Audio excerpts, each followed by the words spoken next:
to the SJ Child Show. This episode is sponsored by Water and Body Basics. Visit 3440 South, 5600 West, West Valley City, Utah. Mention SJ Childs today.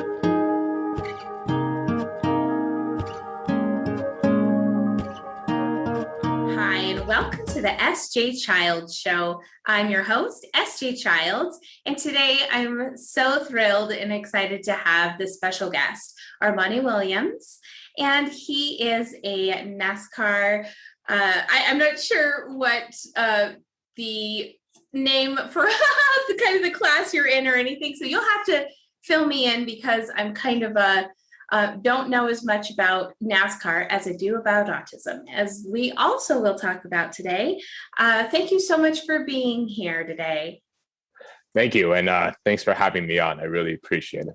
It's such an honor and a pleasure to have you here. And let's just kind of, start at the beginning and an introduction. Tell us about yourself and then kind of where, how young were you when you got your diagnosis and kind of what that looked like for you? Yeah. So, for me, I mean, of course, I'm on the autism spectrum. And the time that I got diagnosed with autism, I was 2 years old at the time.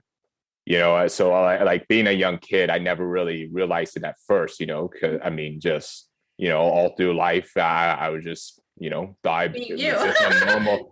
I mean, like I thought I was just some normal kid like everyone else, and regardless what things are different about me or whatnot, and so I don't know.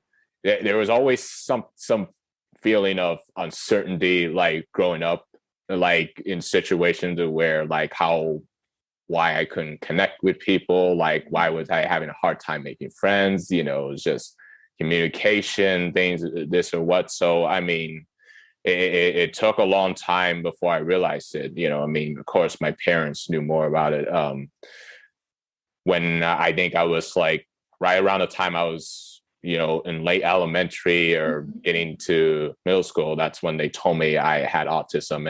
And that's where it really started to open my eyes to realizing the things that I've been through. And, it wanted me to kind of learn more about what autism really was and some of the challenges I was dealing and being able to figure out how to overcome those challenges, basically. And so, really there was a lot of uncertainty there growing up.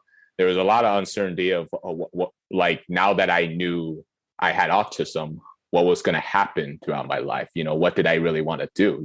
And so really, I mean, my parents, we try to look at a lot of activities, just things I would do as regards to sports, like football, baseball. But I mean, for me, as a young kid, I always liked cars, whether it was Hot Wheel cars or Matchbox cars. I would just play them on the floor or the kitchen table, kitchen counter at my mom's or even at my grandparents' house.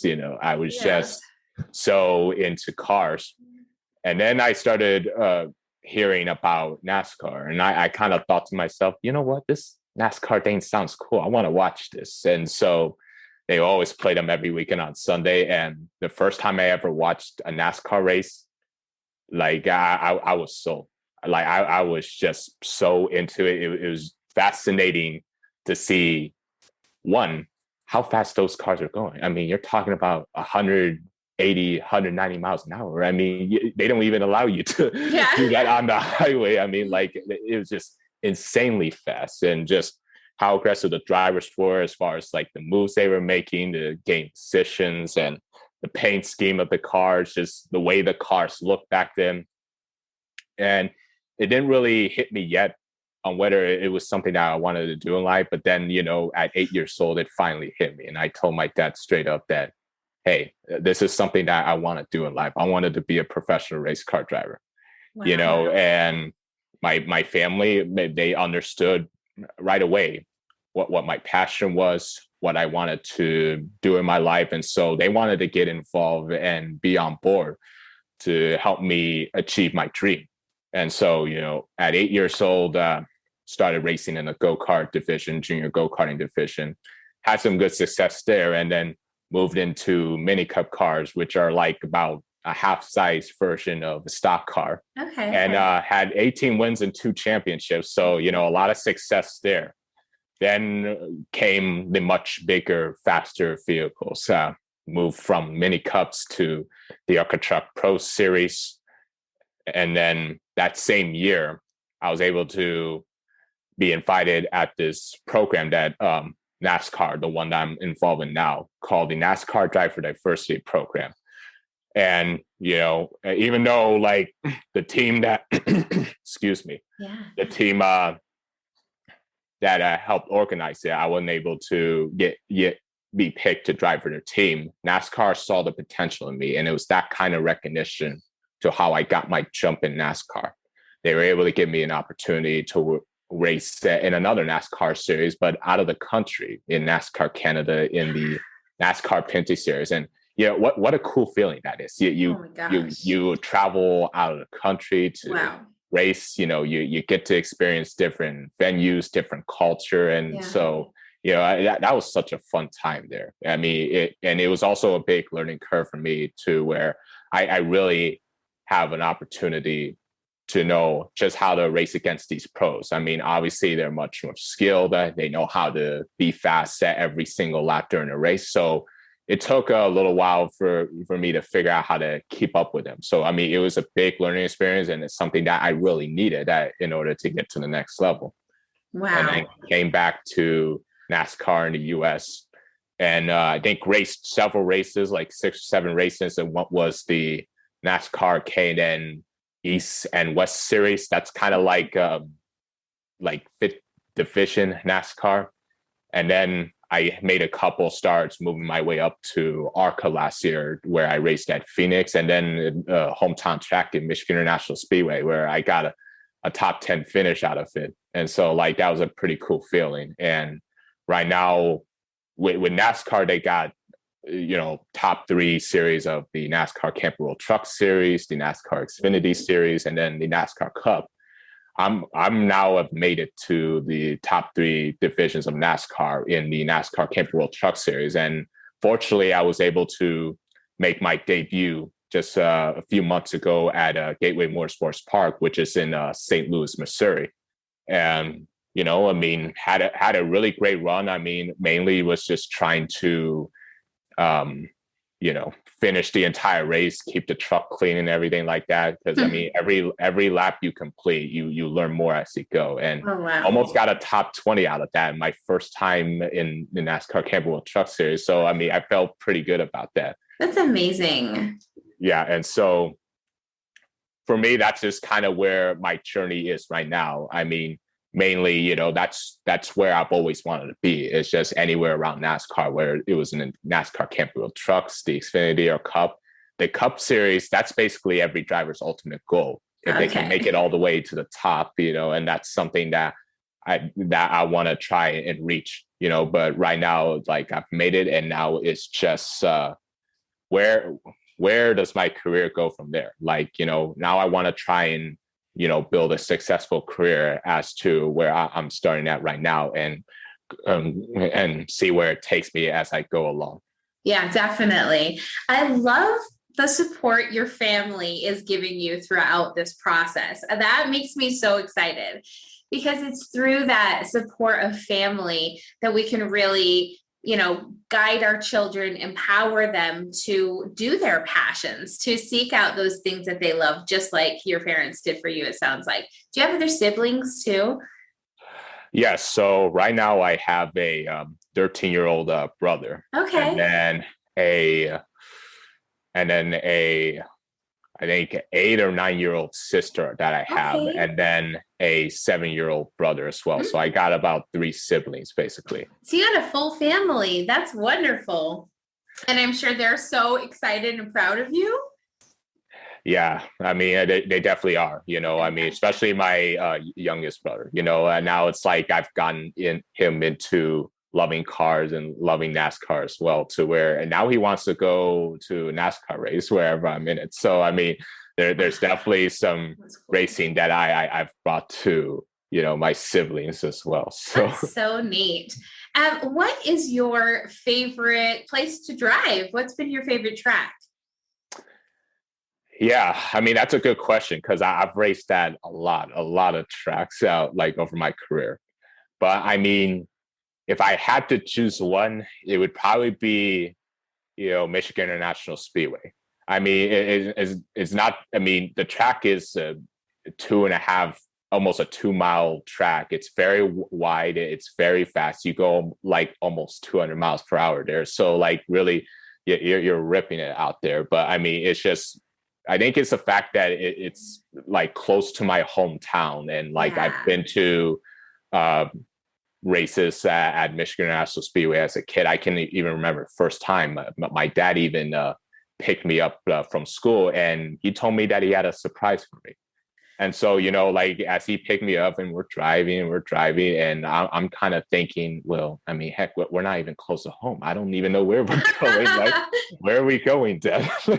And then lo and behold, the surprise, we got to go to Michigan National Speedway for the first time to see, Cub Truck Series practice. I mean, it was just, and I've never got to see cars go around at a track in person. I've always watched them on TV. So that was just a really, really cool experience just to see them fly by like every lap. It was so cool. That's kind of how I fell in love at a track like that. And eventually I always wanted to race at that track. And I finally got that opportunity last year to do it. But, now I want to do it even more because I want to have more chances to where, I can eventually win at a track. I mean, of all the big races there are in the world, like, there's races like the Daytona 500, there's the, Indianapolis 500, races like that. There's just something about racing at a track that's close to home that just makes it even special, that it just motivates. Right. And it just motivates you to want to do really well. And, you want to win more at that track, because it's just so close and dear to your heart. And so I would say Michigan International Speedway is my favorite track of all the tracks I've raced on. I love that. That's a really nice and go Michigan. I've heard amazing things about Michigan, by the way, in my few interviews that I've been doing lately.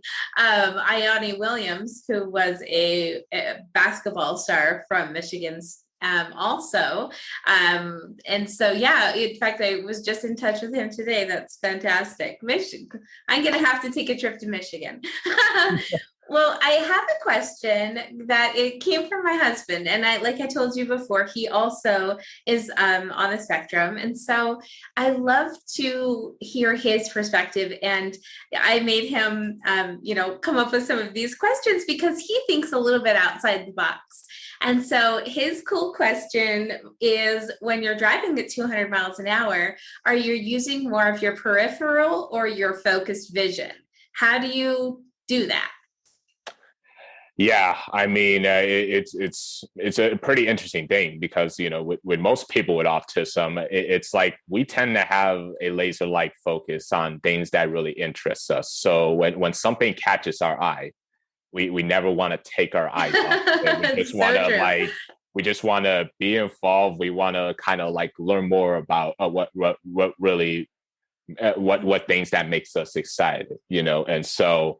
I think for me, when I get inside the car and I crank up that engine and roll out on the track, I mean, you talk about 200 miles an hour. I mean, things can happen within like a snap of a finger. And so I think it's more of like a focused vision. You got to be really aware of your surroundings, of what could happen, what's happening in front of you, whether it's like a car you're trying to catch or an accident that may be ahead of you. You got to be 2 steps ahead and be prepared for what's going to happen, not only in front of you, but also behind you, or even cars that can be next to you, because it's just, it's that focus precision that's always so important. And it's just something you got to be prepared for at 200 miles an hour, because you just cannot lose focus. You can't be distracted by many things. You just gotta, just be laser in what's really happening out there. Oh, I can imagine. I mean, that's really, really, really fast. So, so another interesting question he had, because he, like the same as you said, when he has a passion for something, he locks onto that passion and he like absolves himself in it and completely like he masters it, to be honest with you.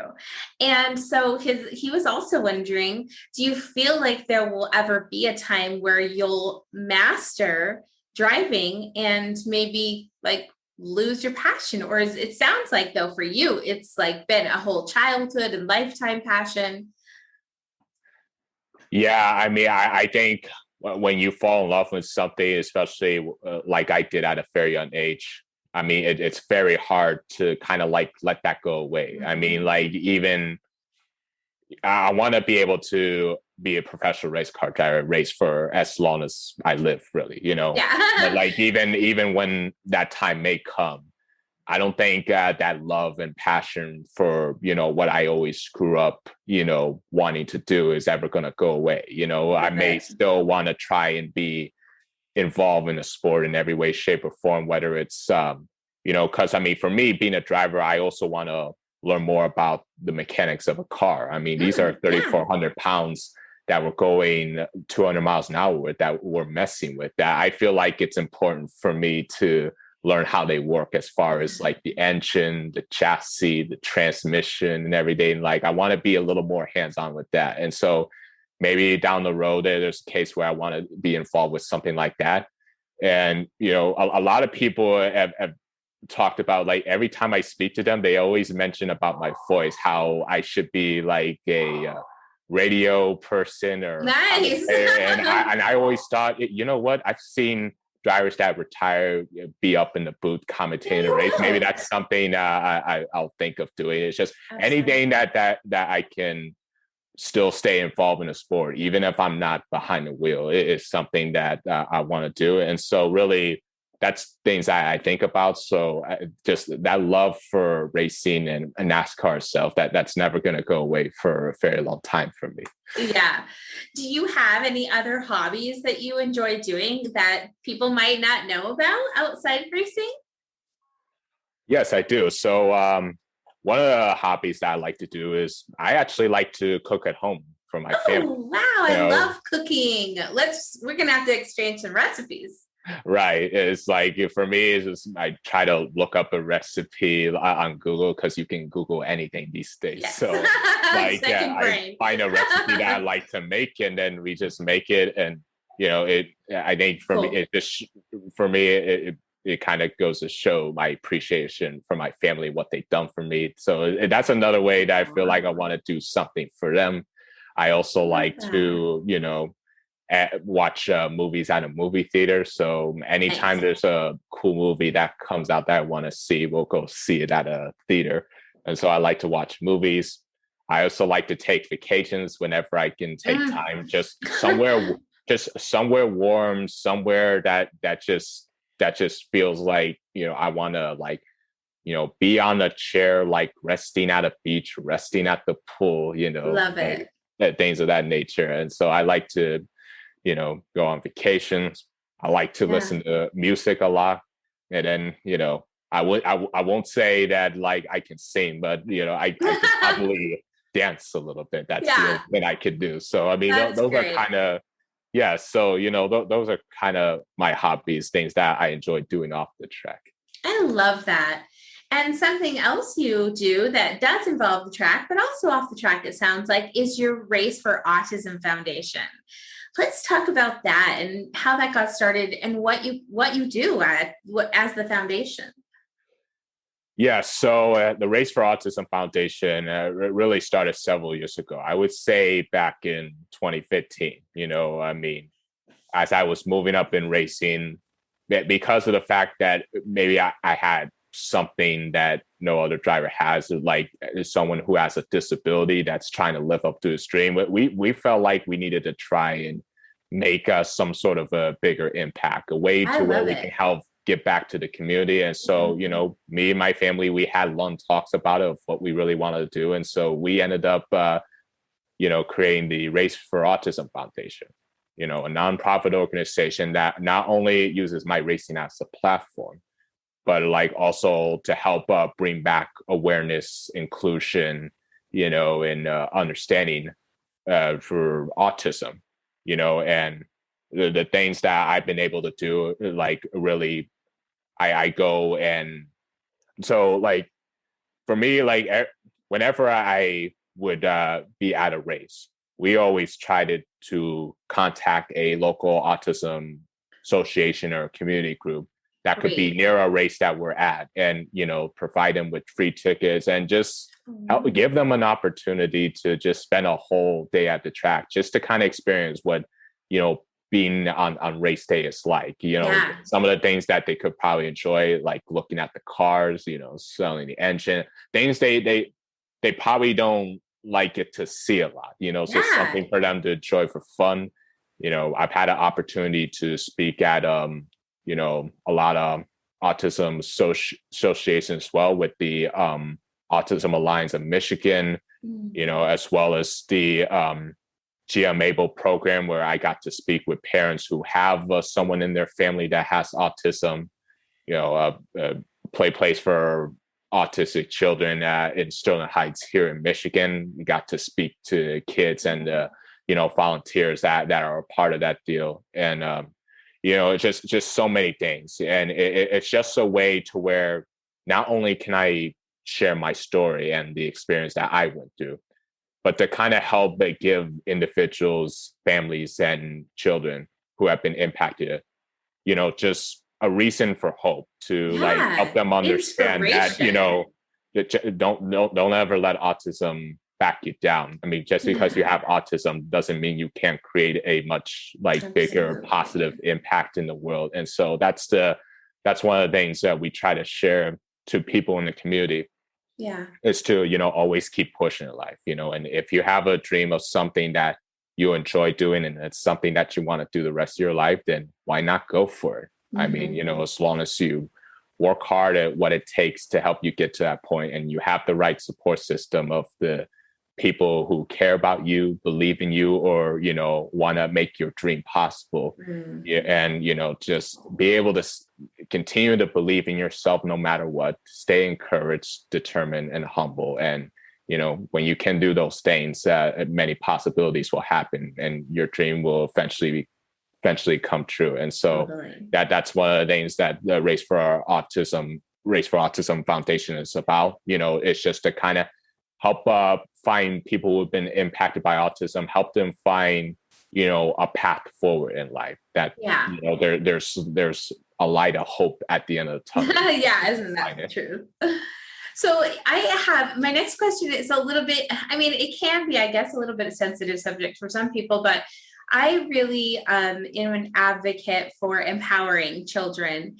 And I believe that some of the language that they use in diagnosis processes and things aren't empowering, and kind of leave us with a perception of autism and some other neurological, neurodiversities that I just hate using the word disorder. And for me, it's just very disheartening. And because I see my husband and my children, and to me, they do have challenges because they think differently, but I just kind of wish that they would say an autism, the new thinking process, or a different thinking process, rather than that.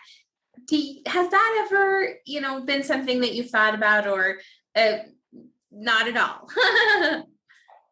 No, I mean, definitely, there's always that perception of with autism and, with a disability like that, and the challenges that we, have, people can sometimes maybe take that a little bit of the wrong way. Like, sometimes people may think it's like a little quirky, sometimes weird.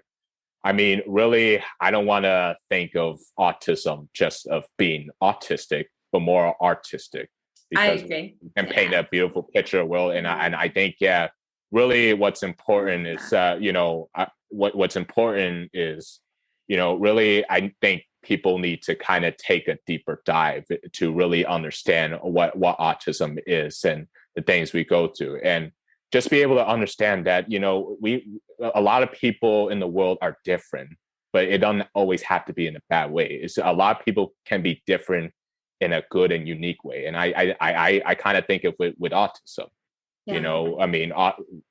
like the people who have been impacted by autism, I don't feel it as like something in a bad way. I mean, I feel it as something that's like more of a good, unique way. It's what makes you special. And so that's something that I wish people would really understand. It's like, people with autism, like, or Asperger, for example, I mean, like they're really good people, and they can carry a lot of unique qualities or talents that can create a bigger impact in the world if you give them the opportunity, the care, the understanding 100%. To be able to do it. And so, there's always been that perception there, but I think like the more like if more people would just really understand it a lot more, and just be able to give people who've been impacted by it a chance, no matter what they have, then I think like that perception can change into more of a good way. Yeah. And I like that there's more in the eyes of the people, if you will, like more people coming out and saying, yeah, I'm autistic, Elon Musk, Dan Aykroyd, like some really cool, crazy people that it gives a great sense of what autism is. I like to think and say to people, the human race is made up of 100% diversity. Like when we start recognizing that and putting that together as a whole, then we can just be together as what we are, like humans that are, together. I love to think of it that way. Like for me, that's the way I teach my children. I hope that they carry that message to their friends and their children, and, on and on. So pioneering, right? We all got to start somewhere.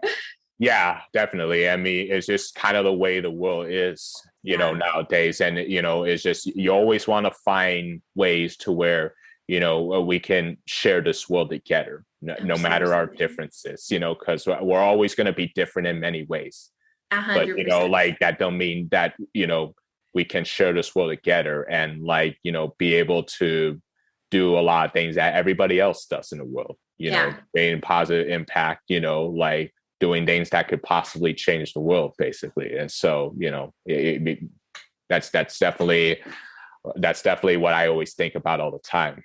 Mm-hmm. Yeah, it sounds like you and I are on the same page of things. Agree with definitely. The same thing. I love it. So definitely. Outside of racing, do you have any other challenges now in your adult life that you face? Well, I mean, at least when I was a kid, there was always this, a challenge of me where I couldn't, like I mentioned before, like how I had a hard time trying to socially interact with certain people. Like the communication I have just wasn't there. And so, there's many things I went through as far as like speech therapy, occupational therapy, even taking a speech class in my high school where I basically had to, kind of learn to have conversations. And even my parents kind of helped me with that. It's just find ways to where, I can connect with people. And I kind of figure out it all is based on like conversations you have. Think of certain topics that, maybe the people that you get along with that can relate to, basically. And so, and then, for me with racing, I knew at some point that I was going to have to speak to a lot of group of people off the track because that's part of my responsibility as driver. So when I was a junior in high school, we had this course called speech, and although not a lot of people would have probably took it given what kind of class it is. I mean, for me, I kind of took the initiative that, hey, maybe I want to like take this class because that maybe it can help me with my, speaking skills, just speaking in front of an audience. And so I think since taking that, it's really helped me a lot, not only with me learning how to speak in front of a group of people, but like right now, like it's kind of helped me overcome the challenges I have as a kid with social interaction and communication. I'm able to find ways to connect with certain people and be able to, make friendships, relationships with them, because that can carry you a long way. And so, those are definitely those challenges, but over time, I've found ways to overcome it. And, even if it may be a little bit of an issue, it's not much of an issue as it was before. Yeah.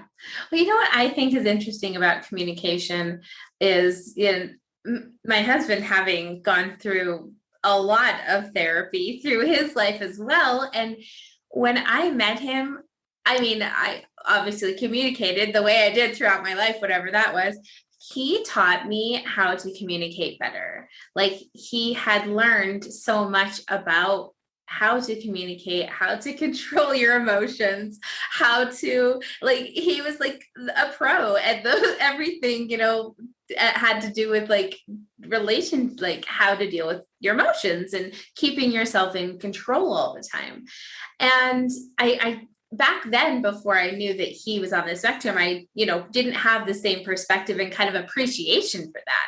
But now I can look at it as a whole and say, oh my gosh, like he taught me how to communicate better. He taught me how to, and I was a professional. I did like professional jobs. And so that was fine. I could hold my own professionally. But I think as far as learning how to be a better person and have self-control and, things like that, just in the world in general, it was all thanks to him and all thanks to him being on the spectrum and having had so much time learning how to communicate himself. So it is a beautiful thing. And I'm so glad that we can bring this message, together.